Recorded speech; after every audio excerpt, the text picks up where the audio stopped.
ನನಗೆ ಯಾಕೆ ಈ ಶಿಕ್ಷೆ?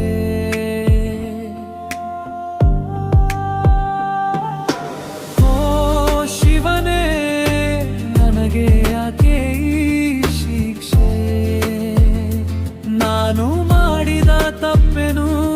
ನನ್ನ ಹೃದಯವೇಕೆ ಇಷ್ಟು ನೋವಿನಿಂದ ತುಂಬಿಸಿದೆ? ನನ್ನ ಕನಸುಗಳು ಕಣ್ಣೀರಿನ ಹನಿಗಳಾಗಿ ಕರಗುತ್ತಿವೆ. ನನ್ನ ನಗುವಿನ ಹಿಂದೆ ಅಸಂಖ್ಯ ನೋವುಗಳು ಅಡಗಿವೆ. ಎಲ್ಲರಿಗೂ ಸಂತೋಷ ಹಂಚಿನ ನಾನು ನನಗೆ ಮಾತ್ರ ಏಕಾಂತದ ಕಾಣಿಕೆ. ನಿನ್ನ ದಾರಿಯಲ್ಲೇ ನಡೆದರೂ ಮುಳ್ಳಿನ ಹಾದಿಯೇ ನನ್ನ ಪಾಲಾಗಿತ್ತು ಹೇಗೆ? ಶಕ್ತಿ ಕೊಡು ಶಿವನೇ, ಈ ನೋವನ್ನು ಸಹಿಸುವ ಧೈರ್ಯ ಕೊಡು.